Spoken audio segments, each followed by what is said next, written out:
오늘은 창세기 50장 마지막 설교입니다.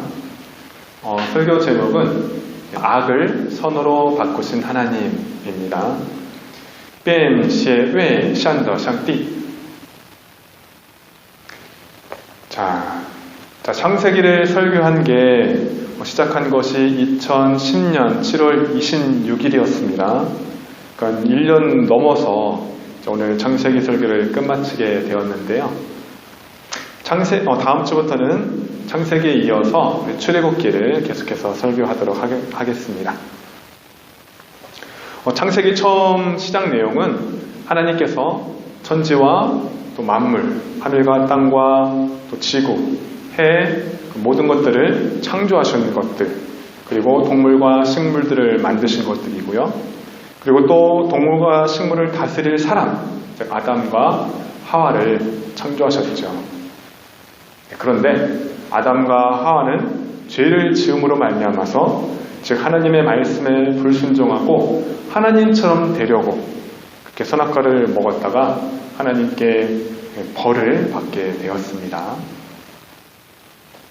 이후의 주요 내용은 바벨탑 사건이 있었고 노아가 방주를 만든 그런 이야기들이 있습니다. 그리고 아브라함과 이삭과 야곱과 요셉에 대한 그런 이야기들이 있었죠. 창세기 50장의 앞부분의 내용을 보면 야곱이 이제 147세에 그 나이에 애굽에서 죽자 요셉과 형들은 아버지의 유언에 따라서 이 야곱의 시신을 가나안으로 이렇게 모셔다가 장례를 치르게 되었습니다.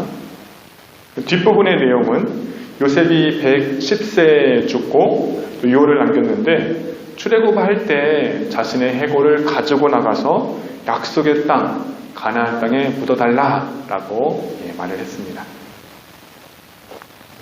야곱과 요셉은 비록 어쩔 수 없이 애굽에서 살다가 애굽에서 죽게 되었습니다. 하지만 그들이 바라보던 땅, 그들이 속한 땅은 하나님께서 주셨던 그 약속의 땅, 가나안 땅이었기 때문에 그들은 애굽 땅이 아닌 가나안 땅에 묻히기를 소원했고 그것을 유언으로 남겼던 것입니다. 여러분 마치 여러분이 지금 한국 땅에서 살고 있지만 여러분이 언젠가는 또 중국으로 돌아가는 것과 마찬가지죠. 우리는 야곱과 요셉의 모습을 통해서 기억해야 될 것이 한 가지 있는데 지금 우리가 이 세상에서 살고는 있지만 우리가 영원히 살지 못하고 우리가 언젠가는 저 세상으로 다른 세상으로 가야 한다라는 사실입니다. 오늘 설교는 창세기 50장의 중간 부분 내용을 가지고 말씀을 드리도록 하겠습니다. 그동안 창세기 설교를 잘 들었던 사람은 어떤 내용인지 아마 잘 이해를 하겠지만 잘 모르는 사람을 위해서 다시 한번 간략하게 말씀을 드리도록 하겠습니다. 요셉에게는 10명의 형들이 있었죠. 아버지 야곱은 요셉을 특별히 사랑했습니다. 왜냐하면 요셉은 야곱의 2명의 아내와 또 2명의 첩이 있었는데 가장 사랑하는 라헬이 낳은 아들이었기 때문입니다. 요셉의 형들은 힘들게 목축 일을 해야 했지만 요셉은 아버지가 해준 예쁜 옷을 입고 집에서 편안하게 생활을 했습니다. 요셉은 형들이 잘못하는 일이 있을 때마다 아버지에게 가서 고자질을 했고요. 또 형들은 당연히 요셉을 좋아하지 않았고 또 그를 미워했습니다. 요셉이 어느 날 꿈을 꾸었는데 갑자기 요셉의 곡식단이 일어서고 또 형들의 곡식단이 요셉의 곡식단을 둘러서더니 절을 하는 그런 꿈을 꾸었습니다. 요셉은 잠에 깨어서 자기가 꾼 꿈 이야기를 형들에게 해주었는데 형들은 이 일로 인해서 요셉을 더 미워하게 되었습니다. 요셉이 또 얼마 지나서 또 꿈을 꾸게 되었는데요. 이번에는 하늘의 해와 달과 별들이 요셉을 향해서 절을 하는 꿈이었습니다. 요셉은 또다시 형들에게 꿈 이야기를 해주었고 형들은 요셉을 더 미워하게 되었습니다. 어느 날 요셉은 양들을 치러 간 형들을 찾아가게 되었는데 아버지의 심부름을 받고서 간 것이죠. 요셉은 형들을 어렵게 찾아갔지만 요셉을 미워하던 형들은 요셉을 죽일 수 있는 좋은 기회다라고 생각을 했습니다. 요셉의 형들은 처음에 요셉의 옷을 벗기고 요셉을 마른 구덩이에 던져 넣어서 굶어 죽이려고 했습니다. 요셉은 당연히 형들에게 살려달라고 그렇게 애원을 했겠죠. 근데 애굽으로 가는 상인들이 그 곁을 지나가게 되었을 때 요셉의 형들은 동생 요셉을 죽이는 것보다 돈을 받고 파는 것이 낫겠다라고 생각을 했습니다. 그래서 요셉은 형들에 의해서 종으로 팔려서 이제 애굽으로 가게 되었고요. 요셉의 형들은 연소를 죽이고 요셉의 옷을 가져다가 그 피를 옷에 묻힌 후에 그것을 피 묻은 채색 옷을 아버지에게 가져다 드리면서 우리가 이것을 발견했는데 요셉의 옷인지 확인해 보세요 라고 말을 했습니다. 야곱은 가장 사랑하는 아들 요셉이 죽었다 그렇게 생각을 하고 오랫동안 슬퍼하며 울었습니다. 애굽의 종으로 팔려온 요셉, 그는 자신을 죽이려다가 또 돈을 받고 팔아버린 형들을 정말 미워했을 것입니다. 여러분, 누군가 나에게 잘못을 하면 우리가 복수하고 싶은 마음이 생기잖아요. 그렇듯이 요셉도 처음에는 분명히 형들에게 복수하게 되겠다 그런 마음이 있었을 것입니다. 그러나 하나님께서 요셉과 함께 하셨고 또 요셉은 10년 뒤에 애굽 왕의 친위대장 즉 보디바의 가정에 총무가 되었습니다. 그 후 여러 가지 또 일이 있었지만 하나님께서 요셉과 함께 하셨기 때문에 요셉은 3년 뒤에 또 애굽의 총리가 될 수 있었습니다. 요셉은 총리가 되고 또 결혼을 하고 또 자녀를 낳고 첫 아들을 낳고 이름을 므낫세라고 했는데요. 창세기 41장 51절 말씀 같이 읽겠습니다. 开始约瑟给长子起名叫马拿西，就是狮子忘了的意思。因为他说：“曾是我忘了一切的困苦和我父亲的庄稼。” 시작. 요셉이 그의 장남의 이름을 므낫세라 하였으니 하나님이 내게 내 모든 고난과 내 아버지의 온 집안일을 잊어버리게 하셨다 하며. 네. 이는 요셉이 지난 모든 일들, 즉 형들이 자신을 죽이려다가 또 애국으로 종을 판 일, 또 그 모든 일을 깨끗하게 다 잊어버렸다라는 고백이었습니다. 그리고 애굽에서 종으로 10년 동안 지냈던 일, 또 억울하게 3년 동안 감옥에 갇혀 있던 일, 그것들을 다 잊어버리겠다라는 고백입니다. 그런데 우리가 성경 말씀을 잘 보면요, 요셉이 과거를 잊으려고 해서 잊은 것이 아니라 하나님께서 요셉으로 하여금 그 과거의 아픔을 다 잊게 하셨습니다. 요셉은 형들이 자신을 애굽으로 팔아서 또 노예로 팔려오긴 했지만 또 하나님께서 형들을 통해서 자신을 애굽으로 보내셨다라고 깨달았던 것입니다. 하나님께서는 애굽의 왕 바로에게 꿈을 꾸게 해주셔서 또 7년의 풍년과 7년의 흉년이 일 것을 미리 알려주셨는데요. 요셉은 바로의 그 꿈을 해석해준 일로 인해서 애굽의 총리가 되었죠. 자, 요셉은 그래서 7년의 풍년 동안 7년의 흉년을 잘 준비했습니다. 흉년이 시작된 지 2년쯤 되었을 때 가나안 땅에도 흉년이 심하게 들었기 때문에 요셉의 형들은 먹을 것을 사기 위해서 애굽으로 왔습니다.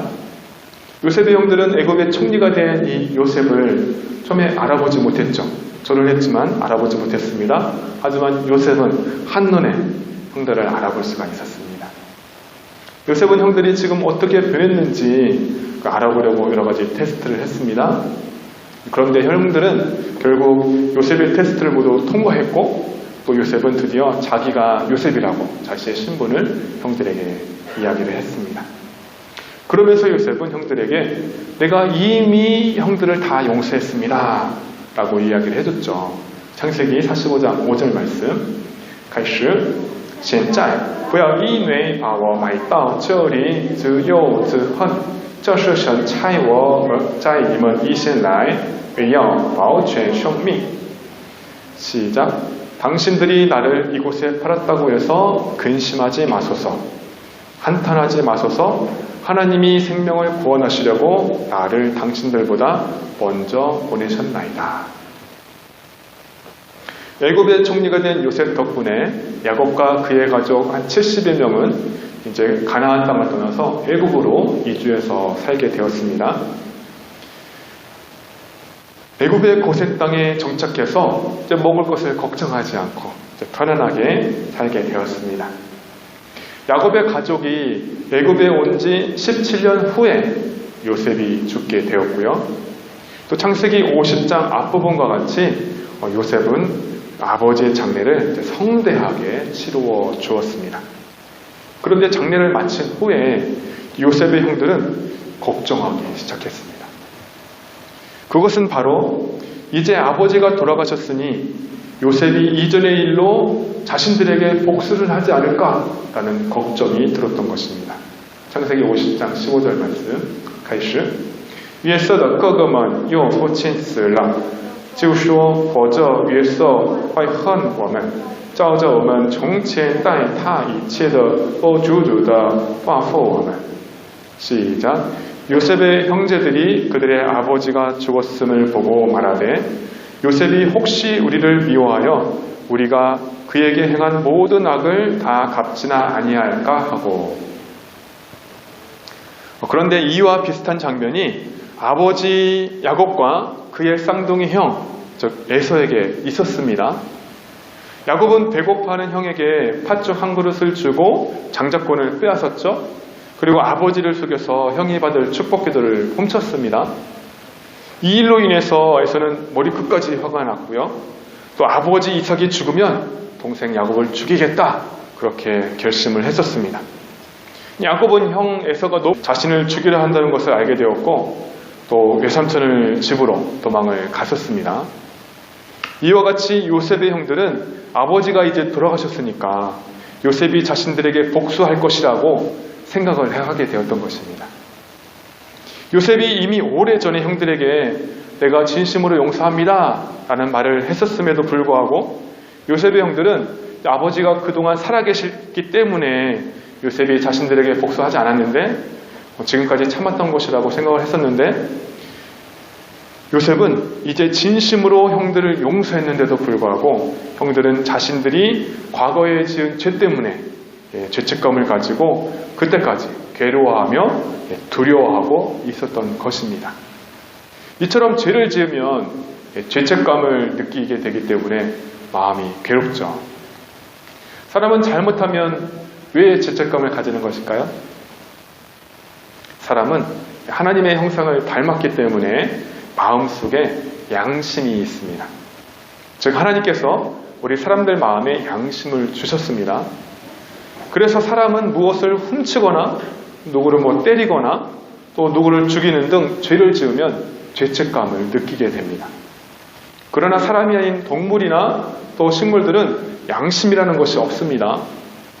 사자나 호랑이, 곰, 이 맹수가 다른 동물을 잡아먹고 나서 괴로워하지 않습니다. 그러나 양심을 가진 사람이라면 아무리 악한 사람이라 하더라도 죄를 지었을 때는 죄책감으로 인해서 두려운 마음이 생기게 되어 있습니다. 그래서 죄를 지으면 경찰이 쫓아오지 않아도 악인은 도망을 가는 것이죠. 잠언 28장 1절 말씀에 말씀합니다.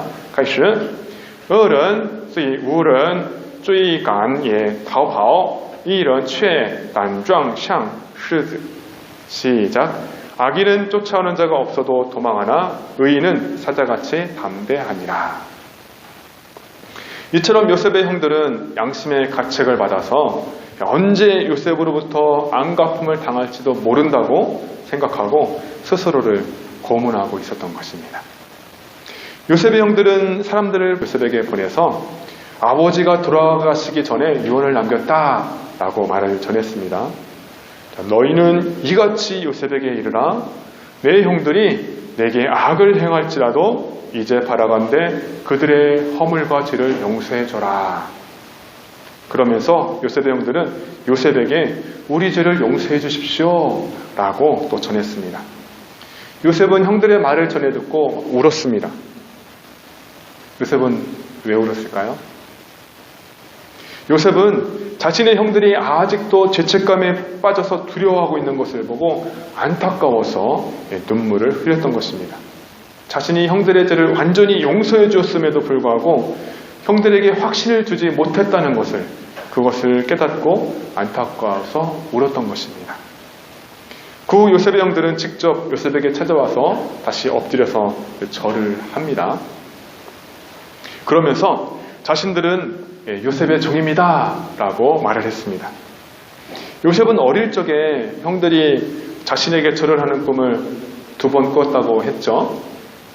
요셉의 형들은 요셉을 죽이거나 뇌로 팔아버리면 그 꿈이 이루어지지 않을 것이다, 그렇게 생각을 했었습니다.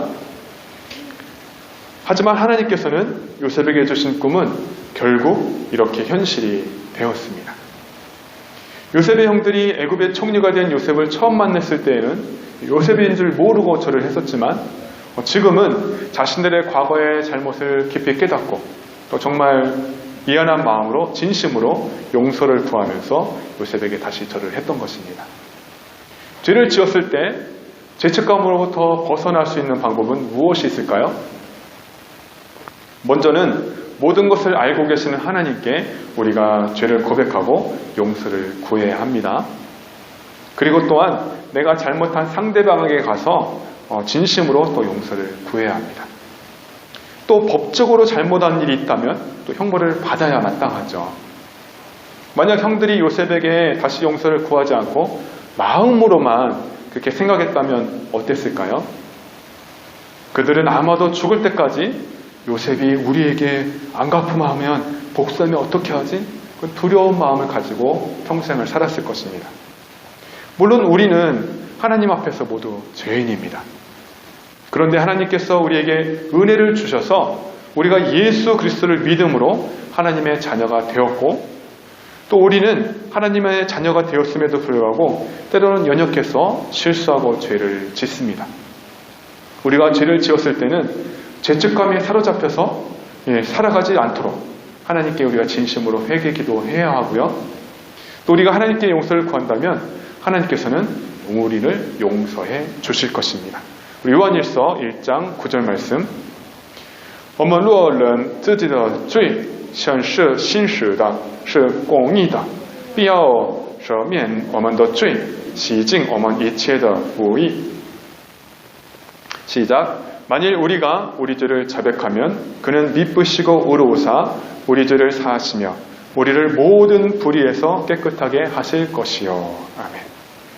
그런데 우리가 회개하면 하나님께서 우리의 모든 죄를 용서해 주신다고 해서 우리가 같은 죄를 똑같이 계속 반복해서 지어서는 안 됩니다. 우리는 같은 죄를 짓지 않도록 노력을 해야죠. 요셉은 이미 형들을 용서했기 때문에 형들의 그런 모습을 보고 안타까워했습니다. 그래서 요셉은 형들에게 다음과 같이 말했습니다. 창세기 50장 19절 말씀. 开始 위에说对他们说不要害怕我岂能代替神呢? 시작. 요셉이 그들에게 이르되 두려워하지 마소서 내가 하나님을 대신하리이까. 요셉은 형들에게 이제 더 이상은 과거의 잘못을 생각하며 두려워하지 마세요 라고 말을 했습니다. 요셉 자신이 하나님을 대신해서 형들을 벌할 수 없다라는 뜻이죠. 오히려 하나님께서는 형들의 잘못, 죄를 선으로 바꾸셨고 요셉 자신을 애굽에 먼저 보내 애굽의 총리가 되게 하셨다, 그렇게 믿었습니다. 또 자신이 총리가 되었기 때문에 심한 흉년이 들었을 때 아버지와 가족의 생명을 구할 수 있도록 하셨다라고 고백을 했습니다. 즉 요셉은 이미 형들에 대한 복수심을 버렸죠. 하나님께서 악을 선으로 바꾸셨음을 믿었습니다. 요셉은 다시 한번 두려워했던 형들에게 두려워하지 마세요 라고 말을 했고, 내가 형들과 자녀를 돌보겠습니다 라고 약속해 주었습니다. 그리고 요셉은 다시는 형들이 죄책감 때문에 괴로워하지 않도록, 또 다시는 두려워하지 않도록 따뜻한 말로 형들을 위로해 주었습니다. 요셉의 형들은 악을 저질렀지만 하나님께서는 그 악을 선으로 바꾸어 주셨습니다. 즉 요셉의 형들은 요셉을 미워해서 요셉에게 나쁜 짓을 했지만 그 결과 요셉은 애굽의 총리가 될 수 있었고 또 흉년이 들었을 때 가족들을 구원할 수 있었습니다. 혹시 여러분 삶 속에서 악을 선으로 바꾸신 그런 하나님의 은혜를 경험한 적이 있습니까? 누군가 여러분을 어려움에 처하게 했는데 오히려 더 좋은 결과가 있었던 일이 있습니까? 제가 아는 한 사람이 하나님을 믿지 않았었는데요. 성공적인 삶을 잘 살고 있었습니다. 그런데 어느 날 그는 자기가 암에 걸린 사실을 알게 되었습니다. 그는 그것을 계기로 죽음에 대해서 생각하게 되었고요. 또 성경을 읽게 되었고 하나님을 믿게 되었다고 합니다. 그는 건강이 나빠진 것은 참으로 고통스러웠지만 이제라도 하나님을 믿게 되어서 참으로 감사하다라고 고백을 합니다. 즉 암이라는 질병이 그를 어려움에 처하게 하긴 했지만 하나님께서는 그것을 선으로 바꾸셔서 그 영혼을 구원하셨던 것입니다. 만약 그가 암에 걸리지 않고 계속해서 성공적인 삶을 살았다면 그는 하나님을 찾지 않았을 것입니다. 그가 이 세상에서 좋은 집에 살고 또 좋은 차를 타고 다니니까 많은 사람들이 그를 부러워했을지는 몰라도 그는 하나님을 믿지 않음으로 말미암아 결국 하나님으로부터 심판을 받고 지옥에 가게 되었을 것입니다. 하지만 신앙이 생긴 그는 하나님의 그 계획과 섭리와 은혜를 믿으며 아픈 중에서도 하나님께 감사하는 삶을 살고 있습니다. 우리는 하나님은 모든 것을 협력해서 선을 이루시는 분이다 라고 믿어야 합니다. 우리 로마서 8장 28절 말씀 开始我们晓得万事都互相效力照爱神的人得益处就是按他旨意被召的人 시작 우리가 알거니와 하나님을 사랑하는 자 곧 그의 뜻대로 부르심을 입은 자들에게는 모든 것이 협력하여 선을 이루느니라. 아멘. 그리고 하나님은 우리에게 악에게 지지 말고 선으로 악을 이기는 자들이 되라 라고 말씀하셨습니다. 로마서 12장 21절 말씀 악에게 지지 말고 선으로 악을 이기라. 아멘. 요셉이 형들을 용서하고 형들의 자녀들을 돌보겠다 이 한 것은 악을 선으로 이긴 것입니다. 즉 요셉이 거짓으로 화해한 것이 아니라 진심으로 형들의 잘못을 용서한 것입니다. 왜냐하면 요셉은 하나님께서 악을 선으로 바꾸셨음을 진정으로 경험했기 때문이죠. 세상 사람들은 누군가 자기에게 잘못을 하면 그 원수에게 복수를 하고 싶어 합니다. 복수를 해야 화가 풀릴 것 같기 때문입니다. 그러나 복수를 한다고 해서 마음이 편안해지는 것이 아니죠. 복수는 또 다른 복수를 낳고 죄를 지음으로 인해서 두려움에 사로잡히게 됩니다. 예수님은 제자들에게 악한 자를 대적하지 말라라고 말씀을 하셨습니다. 마태복음 5장 39절 말씀 开始只是我告诉你们不要与恶人作对有人打你的右脸连左脸也转过来由他打 시작 나는 너희에게 이르노니 악한 자를 대적하지 말라 누구든지 내 오른뺨을 치거든 왼편도 돌려대며 예수님은 누구든지 오른뺨을 치거든 왼편도로 돌려대라 라고 말씀을 하셨어요. 그리고 속옷을 빼앗고자 하는 자에게 겉옷까지 주라 라고 말씀을 하셨습니다. 그런데 예수님은 이렇게 말씀만 하시지 않고 가르치기만 하시지 않으시고 사람들이 예수님을 십자가에 못 박았을 때 예수님은 다음과 같이 기도하셨습니다. 누가복음 23장 34절 말씀 开始当下耶稣说父啊赦免他们因为他们所做的他们不晓得 시작 아버지 저들을 용서하여 주옵소서 자기들이 하는 것을 알지 못함이니이다. 예수님의 이름으로 여러분을 축복합니다. 우리는 악을 손으로 바꾸시는 하나님을 믿고 악에게 지지 않고 선으로 악을 이기는 그런 성도들이 되기를 바랍니다. 아멘. 기도하겠습니다. 하나님, 우리가 앞으로 누군가 때문에 어려움을 당할 때, 神啊，当我们以后因某人而陷入困境时， 지금 당장 겪는 고난만 생각하지 않게 하시고 不要只想着现在经历的苦难. 하나님께서 악을 선으로 바꾸어 주실 것을 믿게 하옵소서. 让我们相信上帝会把恶转化为善吧. 요셉과 같이 하나님께서 악을 선으로 바꾸어 주심을 믿고 원수를 용서하게 하옵소서. 像约瑟一样，让我们相信神将恶变为善，并饶恕仇敌. 우리로 하여금 복수는 복수를 낳지만 용서와 사랑은 생명을 낳는다는 사실을 기억하게 하옵소서. 让我们记住，复仇会带来复仇，但宽恕和爱会带来生命的事实吧. 여호와는 내게 복을 주시고 너를 지키시기를 원하며 愿耶和华赐福给你保护你. 여호와는 그의 얼굴을 내게 비추사 은혜 베푸시기를 원하며 愿耶和华使他的脸光照你赐恩给你. 여호와는 그 얼굴을 내게로 향하여 드사 평강 주시기를 원하노라. 愿耶和华向你昂脸赐你平安. 아멘.